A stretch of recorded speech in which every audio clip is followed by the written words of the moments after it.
sérieuse. Beaucoup de Congolais pensent par exemple que la guerre c'est l'affaire de Goma, c'est l'affaire de Nyiragongo, de Rutshuru, des Massissi du Nord Kivu. Et il y a deux fois, j'arrive dans des milieux que je respecte. Lorsque je parle de la guerre, on me dit est-ce qu'il y a encore la guerre au Natal? Est-ce que Jonathan n'est pas encore occupé par le FARDC? Alors que certains sont des dirigeants, donc des naïfs. Et nous oublions rapidement le débarquement de Kitona en 1998. Les autres antivaleurs, c'est la division, le tribalisme. Oh, c'est le pouvoir des Balouba. Oh, c'est d'abord notre pouvoir, nous les Balouba. D'abord, ce sont les Nami, ce sont les Hutus. Alors, l'ennemi aussi profite dans les antivaleurs et nous renforce dans les antivaleurs parce que là, il profite de nous cogner les têtes pour que lui avance. Il y a la corruption. La corruption appauvrit ses compatriotes. Bref, une inconscience de quoi. Alors, pour gérer cette guerre, il y a quand même eu des initiatives du président de la République. Le président a pris plusieurs initiatives, notamment, en fait, les initiatives ont été prises dans le cadre de vouloir faire la paix. Je donne l'exemple, la normalisation des relations diplomatiques avec le Rwanda. Il y a eu l'ouverture des ambassades avec le Rwanda, l'ouverture des ambassades d'autres pays, les opérations conjointes. Vous avez appris les opérations conjointes. FARDC et RDF. C'était dans le cadre de se dire peut-être qu'on peut avoir la paix. Il y a le partenariat économique. La RDC a essayé, s'est dit peut-être, ces gens sont des pauvres, peut-être, essayons de voir si on peut avoir la paix. Mais ça n'a pas réussi. L'Ouganda, le Congo a fait des partenariats économiques dans le secteur routier, dans le secteur de la sécurité. Jusqu'aujourd'hui, il y a les opérations conjointes entre le UPDF et les FARDC dans la partie du Grand Nord de Beni. Il y a la suppression des visas entre l'Ouganda et le Rwanda. Il y a la RDC a tenté de dire si dans la communauté est-africaine, l'EAC, peut-être qu'ensemble nous pouvons faire la paix. Mais malgré tout ça, l'agresseur est resté de marbre. Il est resté le même. Et donc, je crois que tout a été fait. Tous ceux qui disent, oh la RDC, il faut quand même essayer, ne faut pas se battre, tout a été essayé. Alors, sur le plan militaire, le président a aussi quand même fait des progrès. Il a fait le recrutement de plus de 40 000 militaires. Il a fait la formation de tous ces militaires, l'équipement de tous ces militaires. Il y a aussi la conscientisation des Congolais. Vous avez appris qu'il y a aujourd'hui la loi sur la réserve de la défense, la réserve armée de la défense.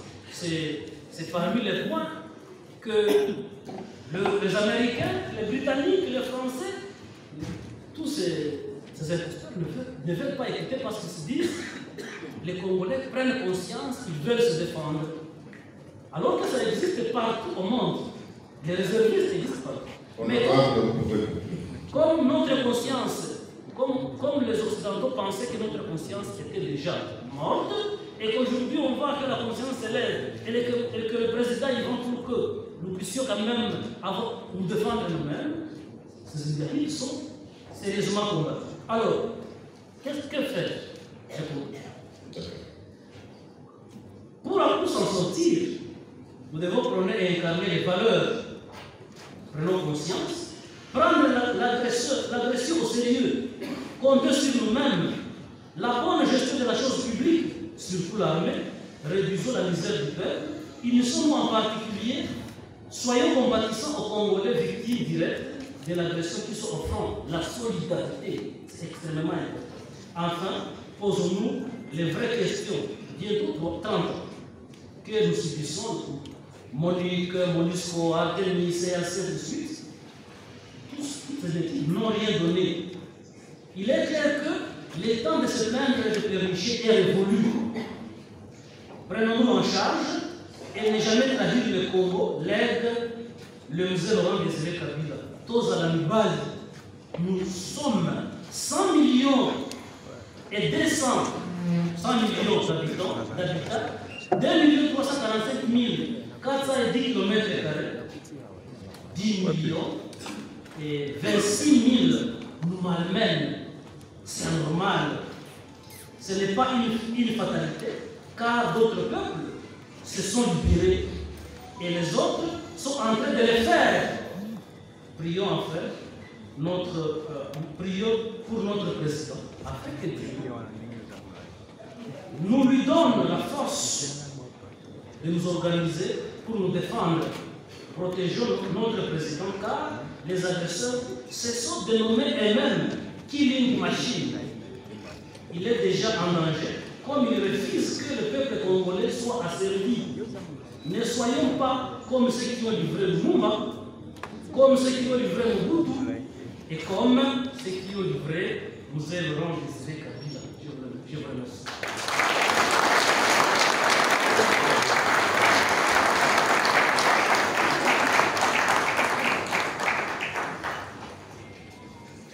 Par vos applaudissements, cela signifie que vous avez saisi et vous allez préparer le cas échéant toutes les questions quand ce sera le moment de débat. Mesdemoiselles et messieurs, distingués invités, je vous dis bonjour. Bonjour, merci madame, chers camarades. On arrange un peu. Ok, ça va. Arranger, vous avez 30 secondes pour arranger. À travers notre journaliste Chevrolet, en la personne de M. Freddy, et toute l'équipe de cette magazine qui tient toujours à organiser des pareilles conférences pour les veilleurs de la conscience congolaise. Je suis Madame Nicole Kavira-Kinyoma. Je suis activiste pour la démocratie et je dirige un mouvement citoyen qu'on appelle le mouvement des indignés de la situation sécuritaire en RDC. Miss RDC en cible, pas une Miss d'écouter, mais une Miss, si on peut la transformer ainsi, qui s'indigne par rapport à la manière dont les questions sécuritaires sont en train d'être gérées dans notre pays, la RDC. Qui s'indigne par rapport à cette prise en proie de notre pays, la RDC. Beaucoup de pays du monde entier se sont alliés, se sont assemblés pour voir comment déstabiliser la RDC et s'enrichir. Aujourd'hui, nous allons échanger sur la mobilisation générale du peuple congolais. Comme on parle contre la guerre et la balkanisation de notre pays. La RDC, au cœur d'une tragédie, sans précédent que le monde entier ne doit pas oublier. Le Congo se tient aujourd'hui à un tournant crucial de son histoire.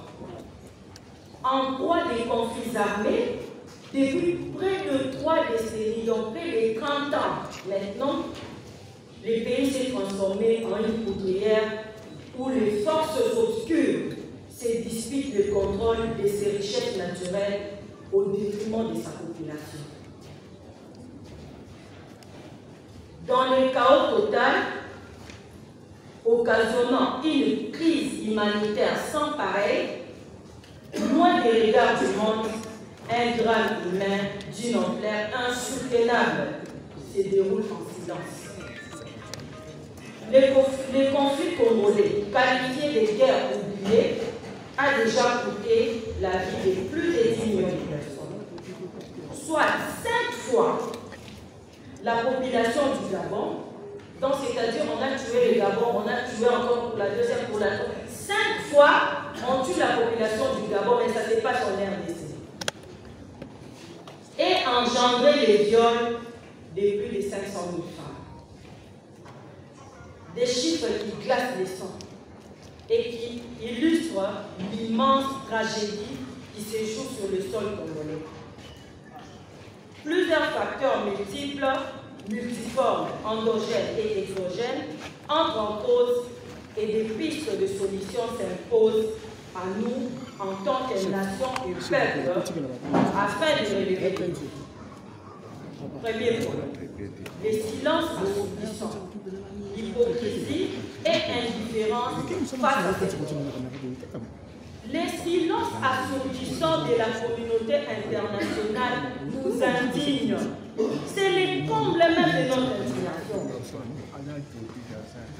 Cette même communauté internationale, souvent prompte à intervenir dans d'autres conflits de cette ampleur pour que justice soit rendue aux victimes, semble se détourner du calvaire congolais, laissant le peuple congolais à son triste sort.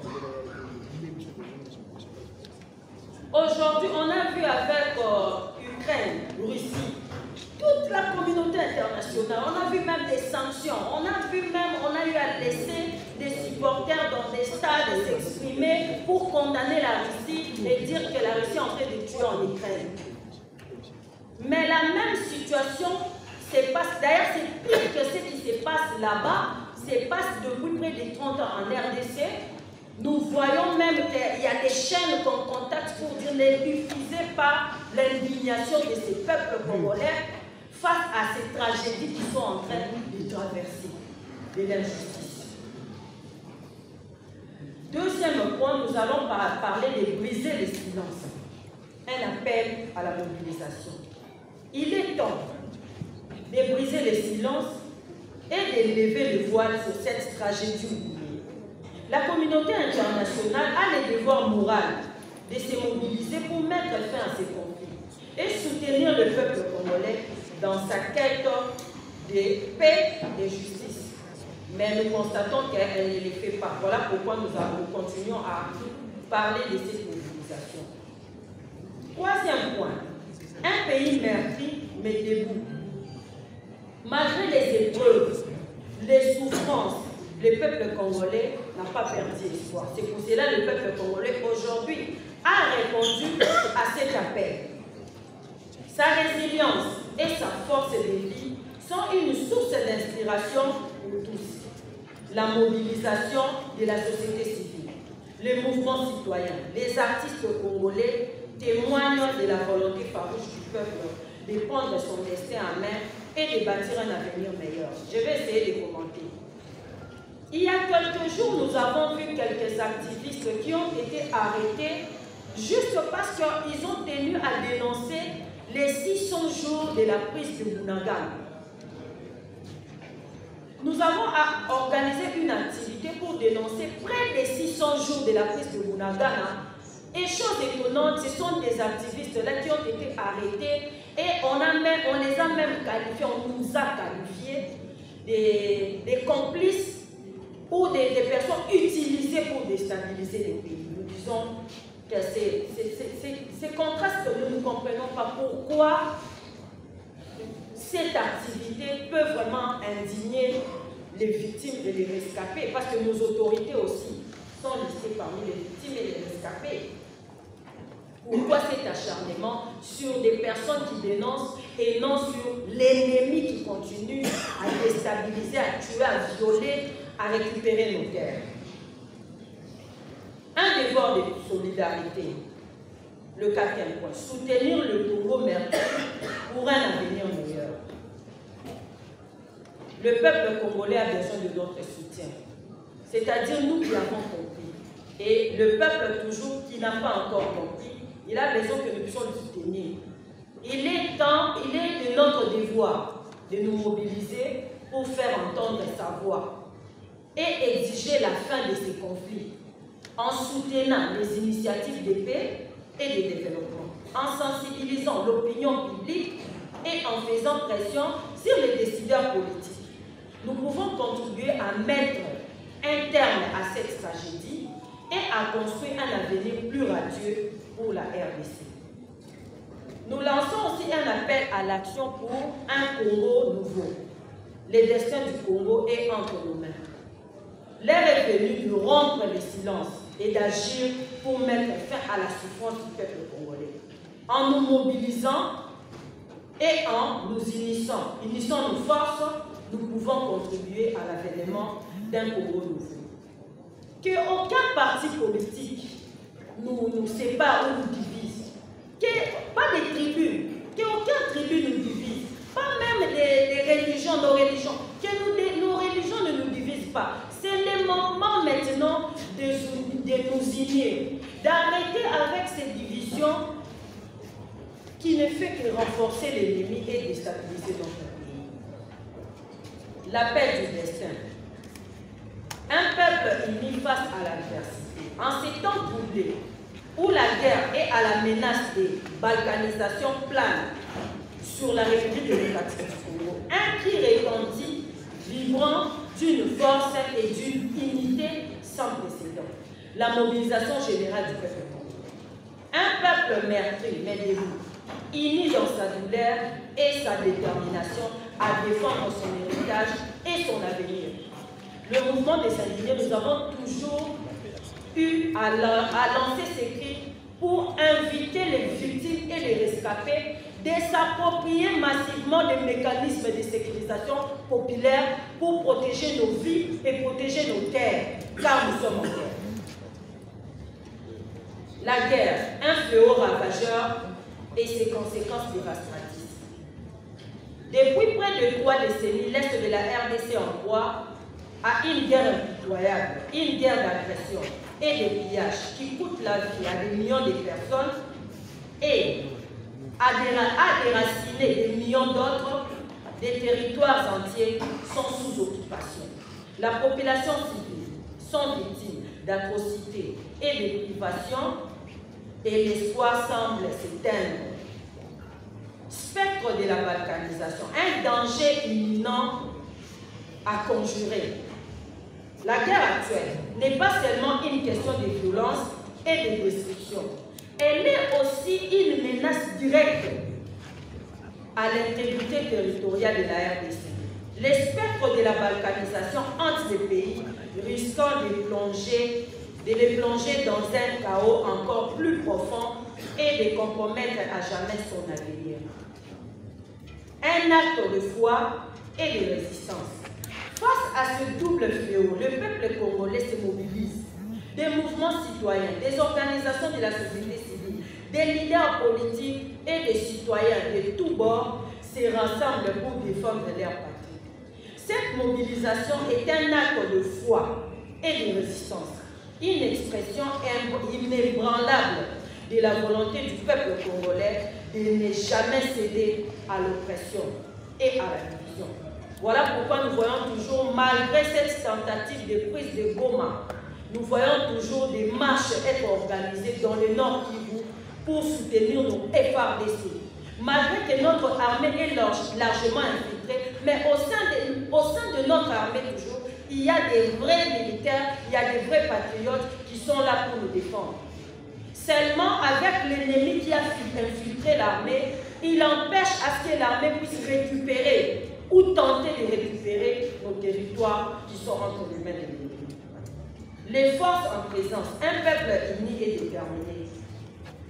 La force de la mobilisation générale réside dans son unité et sa diversité. Des jeunes aux anciens, des hommes aux femmes, des intellectuels aux paysans, tous se mobilisent pour défendre leur terre natale. La diaspora congolaise se joint également à la lutte, apportant son soutien moral et financier. Ces derniers temps, dans les réseaux sociaux, nous voyons comment c'est l'activité même de la diaspora congolaise et des Congolais résidents ici. Nous voyons des images, nous voyons des dénonciations, nous voyons, même les léopards ne se sont pas gênés de dénoncer. Voilà ce qu'il faut faire. C'est parmi aussi des mécanismes de sécurisation populaire. Le voie de la résistance, diversité et complémentarité. La mobilisation prend différentes formes, de la participation aux manifestations pacifiques, aux actions de plaidoyer et des sensibilisations en passant par le soutien aux initiatives humanitaires et de développement. La résistance s'exprime aussi dans la création artistique, la littérature et la musique qui nourrissent l'esprit des combats et la flamme de l'espoir. Qu'on se le dise, la musique aussi congolaise doit nous aider, nos artistes et musiciens, et même que nos journalistes. Des textes de la musique doivent aussi être composés de la manière à aider ou à éveiller ces peuples. Oui, on veut bien chanter de l'amour, mais les chants actuels, c'est vraiment du, excusez-moi le terme, c'est vraiment du n'importe quoi.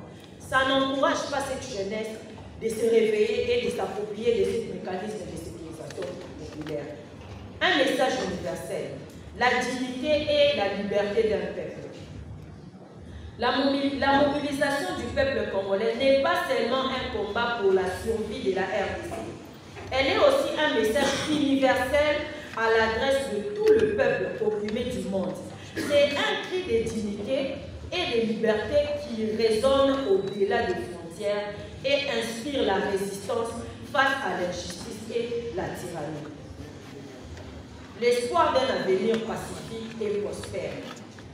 Toujours la mobilisation générale du peuple congolais est porteuse d'espoir. Elle montre au monde que la RDC est un pays debout.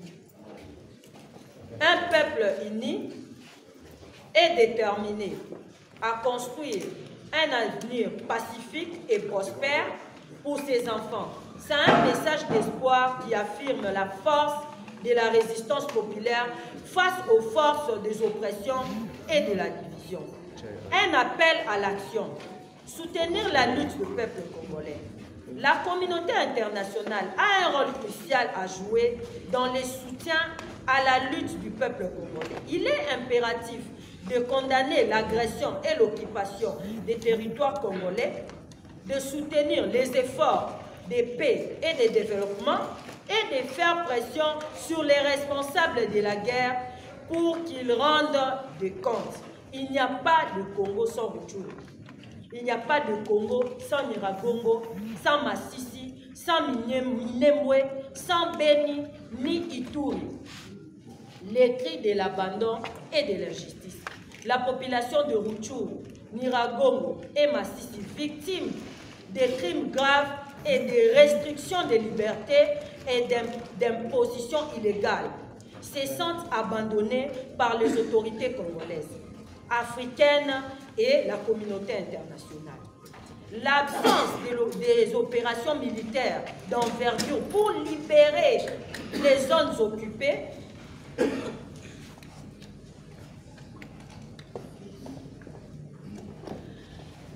je disais l'absence des opérations militaires d'envergure pour libérer les zones occupées par les M23 et ses alliés rwandais et ougandais accentue ces sentiments d'abandon.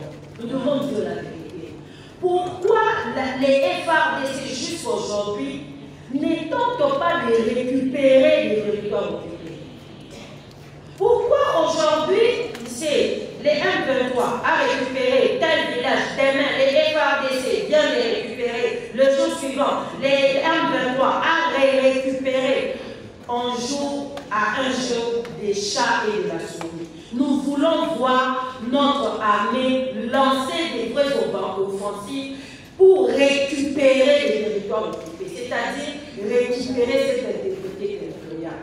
Et non, aujourd'hui, nous avons repoussé l'ennemi. Demain, l'ennemi a pris de l'avance sur nous. Demain, nous pouvons vraiment, et cela accentue même ces sentiments d'abandon.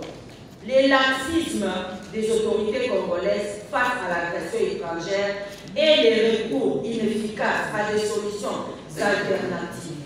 Forces régionales, groupes armés locaux nourrissent la colère et l'injustice. L'UPDF est venu à Béni stabilisé, mais jusqu'aujourd'hui, il y a toujours l'instabilité. On parle même que l'UPDF est parmi ceux qui ont cédé maintenant les territoires congolais entre les mains de l'ennemi, même à Rutshuru. En conclusion, la mobilisation générale, un symbole d'unité et d'espoir. La mobilisation générale du peuple congolais est un symbole d'unité et d'espoir. Elle montre au monde que la RDC est un ne peut être asservi. C'est un message de résistance et de dignité qui inspire le respect et l'admiration. En conclusion, la mobilisation générale du peuple congolais, c'est un rempart essentiel contre la guerre et la balkanisation. C'est un acte de foi et de résistance qui porte l'espoir d'un avenir pacifique et prospère. Approprions des mécanismes de sécurisation populaire pour protéger nos vies et protéger nos terres. Je vous remercie.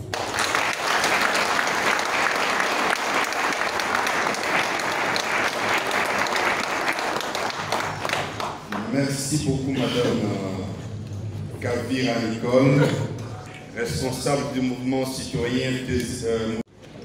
Chers frères, chères sœurs, je vous salue et vous remercie en tant qu'organisateur de cette conférence pour votre présence dans cette salle. Il y a quelques années, le professeur Kizembo me disait qu'avant vous, l'histoire marche avec ses deux pieds, mais l'histoire n'est pas d'autant peut prendre des béquilles, mais aussi l'histoire peut prendre un avion supersonique. On peut penser au jour d'aujourd'hui que l'histoire de la conscientisation du peuple congolais vient de prendre de l'ampleur, vient de s'accélérer. Quand on voit des jeunes gens qui sont devant les ambassades en train de parler, de crier, quand on voit des jeunes gens dans la rue en train de faire des marches, c'est l'histoire qui s'accélère. Et c'est pour cela que nous remercions nos locaux qui sont allés à Abidjan pour dire, voilà, chez nous on tue et vous faites semblant. C'est l'histoire congolaise qui s'accélère et je crois qu'elle va plus arriver. D'autant que la guerre qui nous est imposée, comme dit notre modérateur, c'est Kambiamabélé. Qu'est-ce que ça veut dire le Kambiamabélé? On ne se bat pas parce que la terre nourrit les vivants et enterre les morts. On se bat parce que cette terre-là, c'est elle qui nous donne notre culture. Il n'y a pas de culture humaine sans terre. La culture humaine se définit comme l'ensemble des interactions que les hommes effectuent avec leur environnement et avec leurs voisins. Donc sans cette terre-là, sans cet espace vital, il n'y a pas de culture. Et c'est la même terre-là qui nous donne ce qu'on appelle la souveraineté. Tu n'es souverain que parce que tu as un espace vital qui t'appartient, dont tu es propriétaire du sous-sol et sur lequel tu régentes, tu diriges les dirigeants. Donc sans cette terre-là, vous n'avez pas de souveraineté. La terre elle-même là, c'est elle qui est le socle de ce que nous appelons le patriotisme. Si vous ne serez patriote, c'est-à-dire que vous ne serez marqué que sur votre propre terre. Donc s'il n'y a pas cet espace vital qu'on veut nous enlever ici, il n'y a pas de vie humaine, il n'y a pas de dignité. Vous serez des errants. Donc c'est pour cela que quand quelqu'un vous impose une telle guerre, celle d'extermination, celle de néantisation, il faut comprendre sa psychologie. Parce que comme l'a dit tout à l'heure notre député provincial, les Tutsis sont au Congo au pouvoir depuis tout. Les Américains prennent des minéraux au Congo depuis que le Congo existe. Ils ont fait leurs bombes avec nos minéraux. Tout le monde marche sur le Congo. Le Rwanda a été construit par Djekami avec les minéraux. Alors qu'est-ce qui fait que ces gens, avec qui nous sommes tous les jours, avec qui nous mangeons tous les jours, tout d'un coup se décident de nous exproprier, de nous chasser de nos terres? C'est-à-dire, dès ce moment-là, ces gens-là ont décidé que nous, les Congolais, nous sommes des objets, nous nous valons bien. C'est ça la psychologie du dominateur. Pour vous prendre votre espace vital, pour vous prendre votre terre, pour tuer vos femmes et vos enfants sans remords, il déclare que vous êtes des objets, que vous n'avez pas de sang humain, que vous n'avez pas d'histoire. C'est toute la psychologie du dominateur depuis que le monde existe. C'est cette psychologie-là qui fait que quand on a tué 1000 enfants, violé 1500 femmes, tué 2000 hommes, vous voyez les gens marcher, les mettre dans les poches, circuler comme ça, passer, et faire des petits communiqués dans des ambassades, sans que quelqu'un se rende compte que c'est les sang humains qui, en une journée, les Congolais ont perdu 5000 de l'heure. C'est parce que justement, les gens qui nous dominent là, estiment, pensent, vivent la conviction selon laquelle nous, les Congolais, nous ne sommes pas des êtres humains. Il y a un processus qu'on appelle, excusez-moi le terme, un processus d'objectivation. C'est-à-dire de faire de nous des simples objets interchangeables. Et c'est ce qui fait que, quand les dominateurs, il y a des Rwandais qui vivent ici, qui sont même dans les 7 salles. Quand vous leur dites, mais vous ne pouvez pas comprendre pourquoi si vous n'arrêtez pas. Ils vous regardent et disent, mais est-ce qu'on voit la parole? C'est-à-dire pour eux, nous Congolais, n'avons ni droit à la parole, ni droit à l'espace vital, ni droit à porter.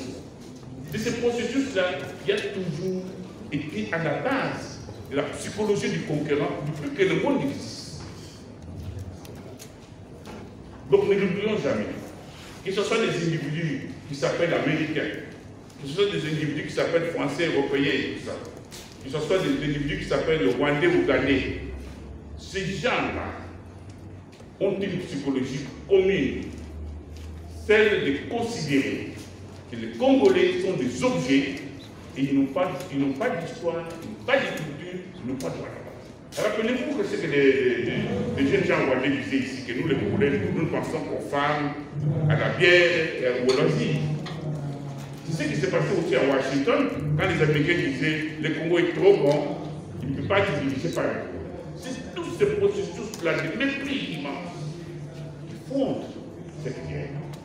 C'est pour cela que, face à une telle guerre, s'attendre à ce que le conquérant aura pitié de vous. Il pourra vous aider, vous comprendre, ça n'existera pas. Vous allez vous retrouver comme les Indiens aux États-Unis, c'est-à-dire des gens parqués dans des boîtes reculées, qui sont nourris avec du whisky prélaté pour que l'extermination s'accentue. Vous allez vous retrouver comme des Inuits au Canada. On repousse chaque jour ici. On repousse dans le milieu inhospitalier où les gens ne peuvent pas vivre. Vous allez vous retrouver comme des musulmans dans l'Afrique du Sud. Les musulmans ne sont pas de l'habitude d'habiter les Canaries par eux-mêmes. Ils ont été repoussés par les dominants. Donc au jour d'aujourd'hui, la guerre qu'on nous mène ici, ce n'est pas une guerre qui se règle comme on voulait le faire croire ici par les voies diplomatiques. Elle se règle sur terrain, pièce sur pièce. Vous vous battez et vous. Parce que même si vous ne mourrez pas, c'est que vous serez pire encore quelques morts. Alors, nous allons nous battre. Et nous nous battons depuis 30 ans. Mais nous sommes toujours sur la défensive. C'est-à-dire, l'occupant nous pousse toujours à nous battre sur la défensive. Qu'est-ce qui s'est passé? Pourquoi est-ce que nous n'avons pas d'initiative de récupération de notre espace? Pourquoi est-ce que l'occupant est toujours en premier, nous obligeant à des stratégies de défense? C'est-à-dire, au Congo, il y a une grande faiblesse. Il faut dire aujourd'hui, la faiblesse, c'est notre armée, que nous adorons, que nous aimons. Mais cette armée est aujourd'hui presque une armée de mercenaires. Si le cinéma y a pendant 10 ans, c'est accaparé de grandes ambassades. On a des Rwandais dans les institutions internationales, dans les ambassades, partout. Mais quand ce cabinet était pendant 20 ans, lui qui était au pouvoir pendant 20 ans, il ne s'est pas limité tout simplement aux accords de CNDP et M23. Il a transformé notre armée de fond en comble, aidé par les généraux congolais, comme un Balabou Sensé, un spécialiste de l'informatique, un spécialiste de l'administration. Ils ont mis des milliers et des milliers d'étrangers dans notre armée, c'est-à-dire des Rwandais, des Ougandais, des Tutsis, de partout. Ils sont dans notre armée, qui occupent des fonctions, qui occupent des postes dans la chaîne de commandement. C'est eux qui aujourd'hui, avec des gens par exemple, vous ne pouvez pas gagner la guerre. Vous ne les voyez pas. Pourquoi? Parce que ces gens-là ont changé de nom. Ils s'appellent Kabongo, ils s'appellent Mumba, Mambweni, ils ont tous des noms congolais. Ils ont tous des noms congolais. Il y a des gens chez nous, quand la guerre a commencé, comme il a expliqué, les gens Mambweni, mais pas congolais du tout.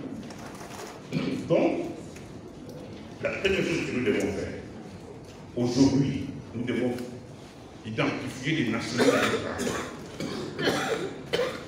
Nous avons un service spécial qui s'appelle l'ONIP, un service d'identification. Vous ne pouvez pas gagner cette guerre avec l'ennemi dans la chaîne des commandes.